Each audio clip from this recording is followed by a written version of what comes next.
அம்மா!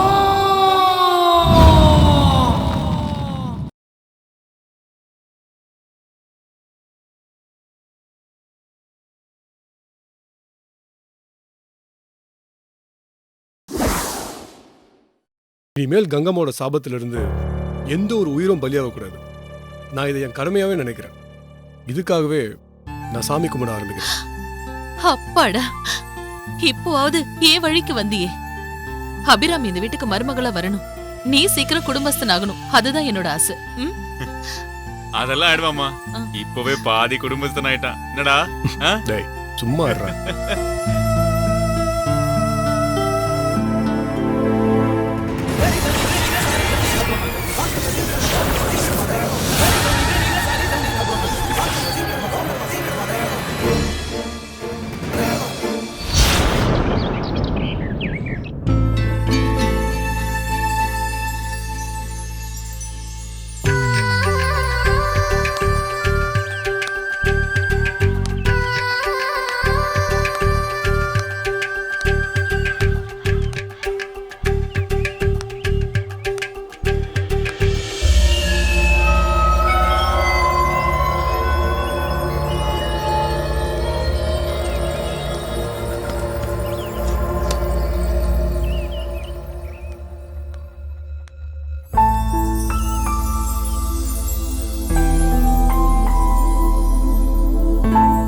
மடி சௌமியா, இத வந்துட்டேன்ப்பா. போயிட்டு வரமா? சரிப்பா.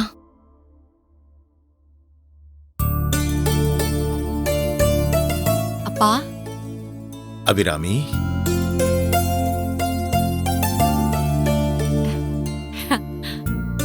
சௌமியா.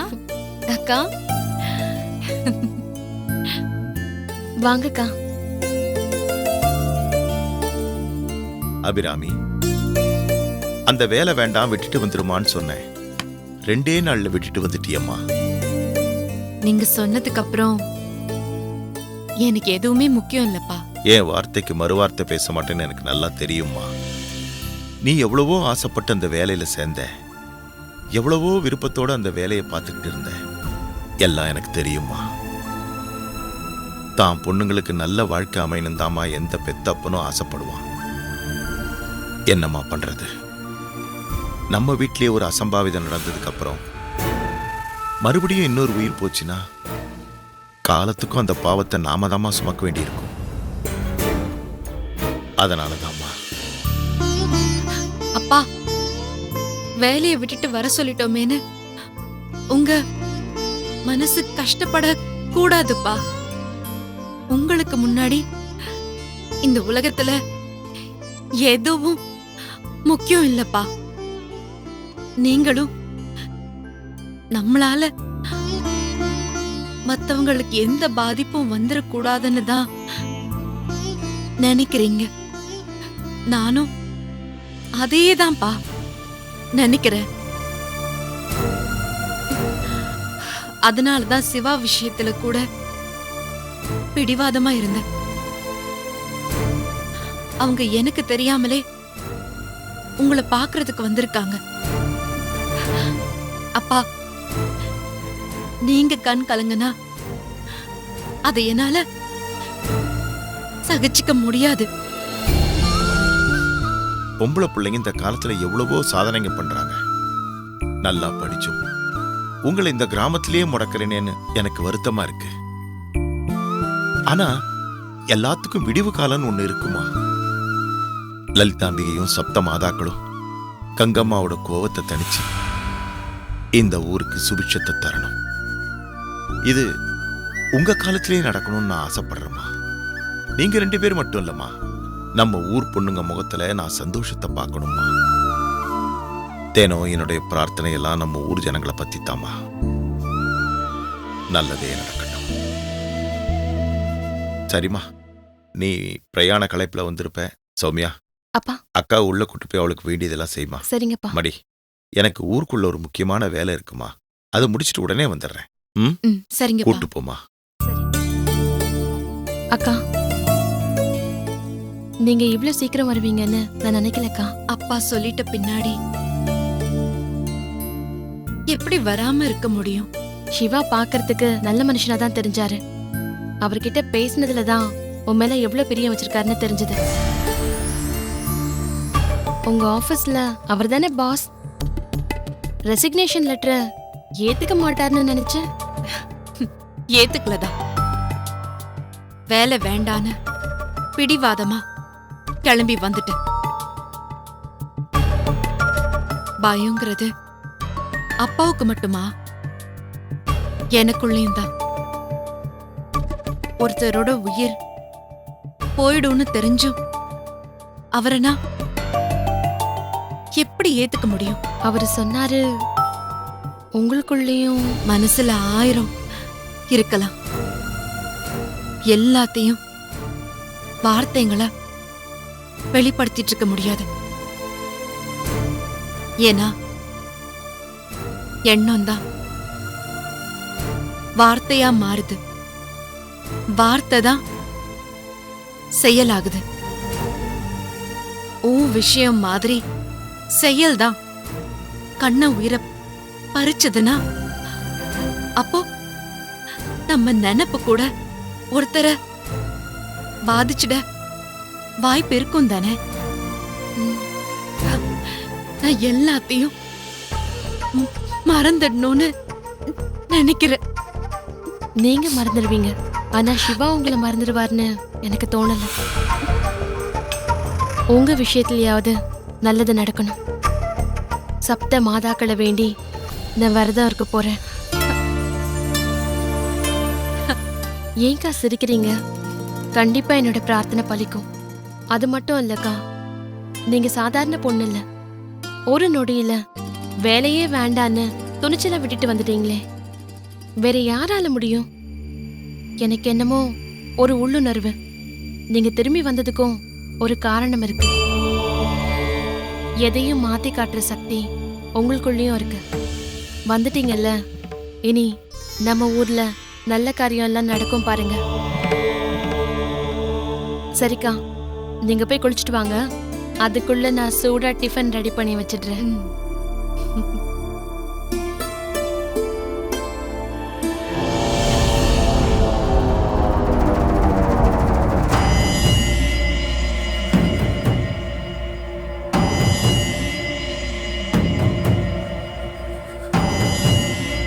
எல்லாரும் கும்பிட்டுக்குங்க.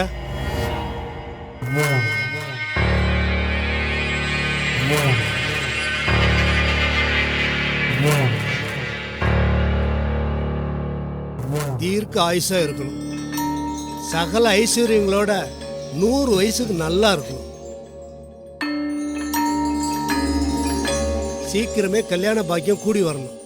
கல்யாணம் நல்லபடியா முடிஞ்சு குழந்தைகள் பிறந்து நீ மஞ்சள் குங்குமத்தோட நீடூடி வாழணும். சாமி, உங்க ஆசீர்வாதம் நிஜத்துல நடக்க வாய்ப்பே இல்லை சாமி. அப்படி உங்க வாக்கு பலிச்சா இந்த ஊர்க்காரங்க சாபம் நீங்கினதா அர்த்தமாகும்.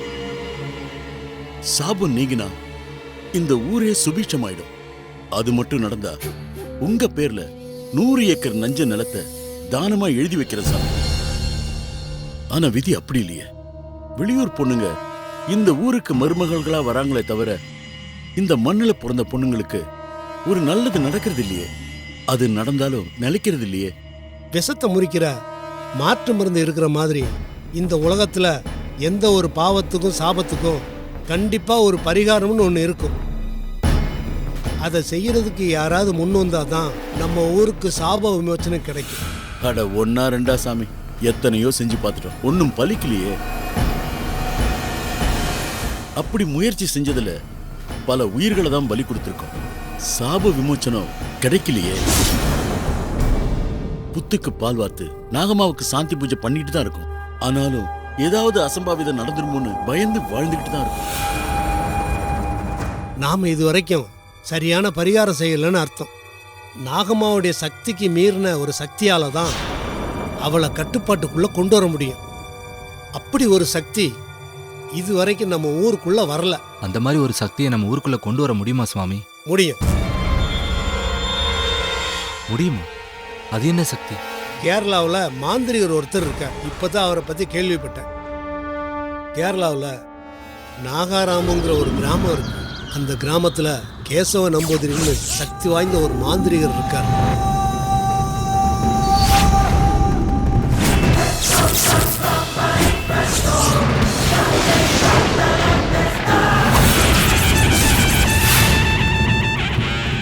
பெரிய மாந்திரிகர், தேவி உபாசகர், உலக பிரசித்தி பெற்றவர்.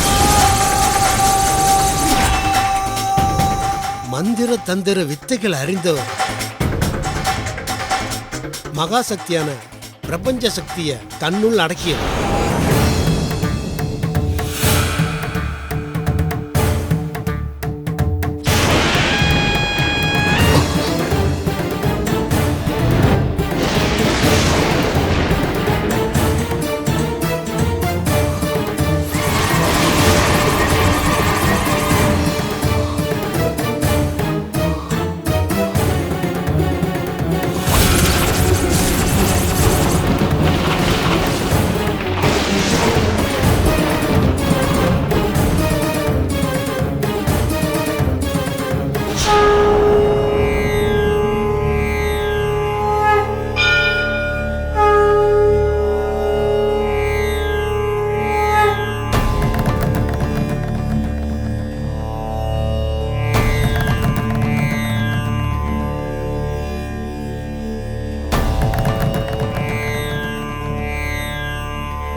கங்கம்மாவால் சாபத்துக்குள்ளான இக்கன்னிகாபுரம் கிராமத்துக்கு சாப விமோசனம் கிடைக்க செய்ய வேண்டும். சப்த மாதர்கள் சிலையை மீட்டு திரும்பவும் பிரதிஷ்டை செய்ய வேண்டும். ஸ்ரீ லலிதாம்பிகை தேவியின் ஆலயத்தை திறந்து அக்கோவிலுக்கான வைபவங்களை உருவாக்கி அம்மனுக்கு வேண்டிய நித்திய பூஜைகளையும் கைங்கரியங்களையும் நடத்த வேண்டும். நமஸ்காரம் சாமி. நமஸ்காரம். நமஸ்காரம் சுவாமி. நமஸ்காரம் சாமி.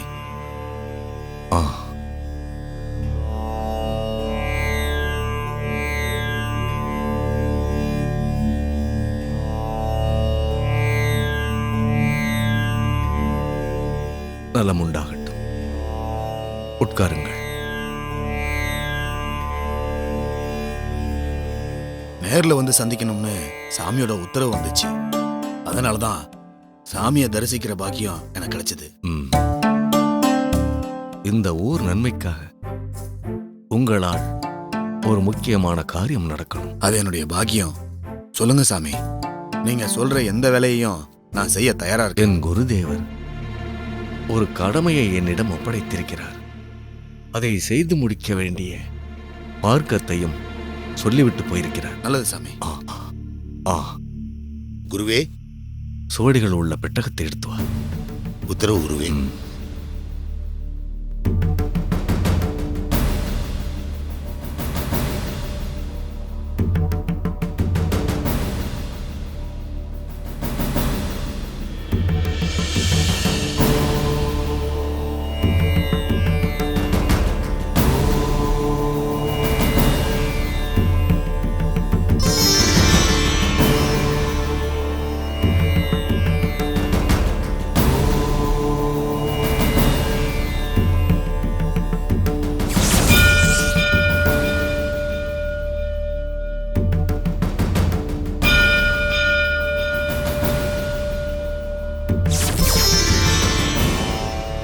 இது பிரசன்ன சுவடி.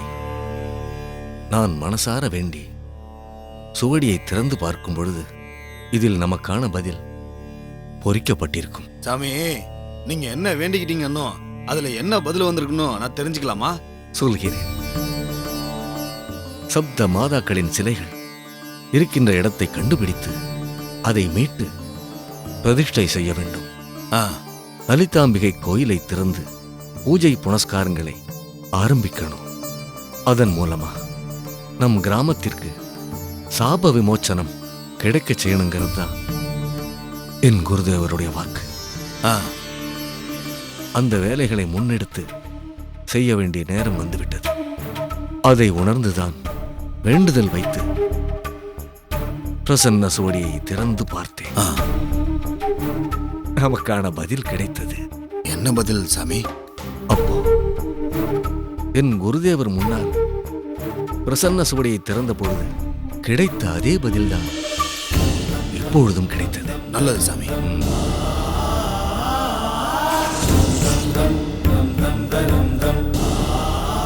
லலிதாம்பிகையின் அருள் பெற்ற ஒரு கன்னிகையால் சகாயம் கிடைக்கப் பெறுவீர். அவள் எதிர்கால்களோடு பிறந்தவளாக இருப்பாள். தெய்வீக சக்தி கொண்டவள். அவள் செய்ய நினைக்கும் காரியத்தை சாதிக்கப் போகிறவள். இந்த மண்ணில் பிறந்தவள். அப்படியென்று நமக்கான பதில் எழுதப்பட்டிருக்கு. ஆ,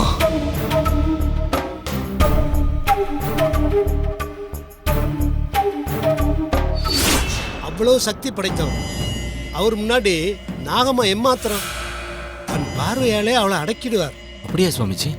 அப்ப அவரை நம்ம இந்த ஊருக்கு வர வைக்கவே முடியாதா? ஏன் முடியாது?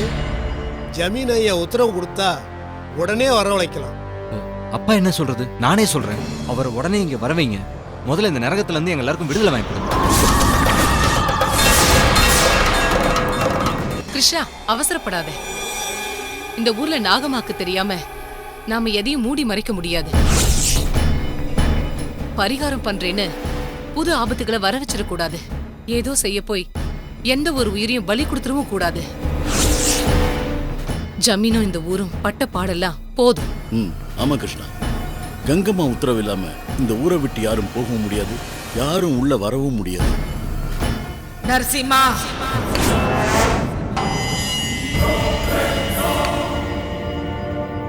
ஆச்சி, என் பேராண்டிக்கு இருக்கிற தைரியமும் துணிச்சலும் உனக்கு இல்லாம போச்சேடா. சாவையே நினைச்சு நினைச்சு பயந்து வாழறத விட ஒரேடியா செத்து போயிடலாம்ல. நமக்குள்ள தைரிய லட்சுமி மட்டும் இருந்தா போதும். யாரையும் வெட்டி சாச்சிட முடியும், அந்த நாகம்மாவை கூட. சப்த மாதாக்களின் சிலைகளை மீட்கிற சக்தி படைத்த அந்த பொண்ணு இந்த மண்ணில தான் பிறந்து வளர்ந்திருக்கா. அவள் யாருன்னு நாம தேடி கண்டுபிடிக்கணும். சரிங்க. தினமும் நம்ம கிராமத்து ஜனங்கள் கூட பழகிற வாய்ப்பு கிடைச்சவர் நீங்க. தெய்வாம்சம் பொருந்திய எதிர்கால்களோட பிறந்த அந்த பொண்ணு யாருன்னு உங்களுக்கு தெரிஞ்சிருக்க வாய்ப்பு இருக்கு. அப்படி ஒரு பொண்ணை நீங்க பார்த்திருக்கீங்களா?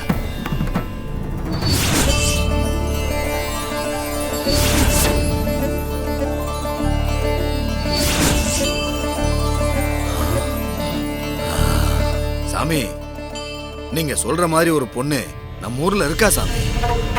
அப்படியா? யார் இந்த பெண்?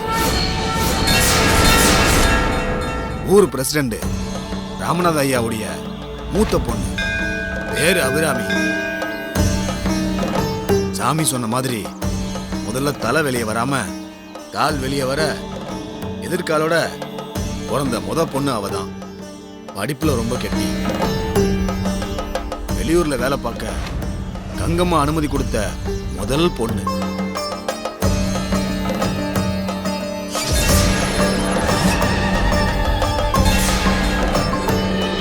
எப்போன்னு காத்துக்கிட்டு இருந்தேன். புரோகிதரா, நல்ல வார்த்தை சொன்னீங்க. இந்த ஜமீனோட மகாராணி அலங்கார நாச்சியார் நான் சொல்றேன், அந்த நம்பூதிரிய உடனே புறப்பட்டு வர சொல்லுங்க. ஆக வேண்டிய பரிகாரத்தை செய்யுங்க. கங்கம்மாவோட சாபம் மழுங்கி போகணும். நாகம்மா புத்துக்குள்ளேயே மடிஞ்சு சாகணும். இது என்னோட உத்தரவு.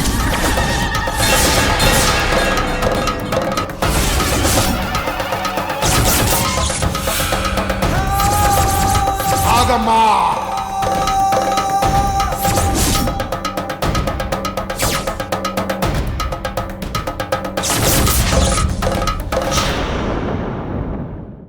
சின்ன வயசுல நானும் கன்னிகாபுரத்துக்கு போயிருக்கேன்.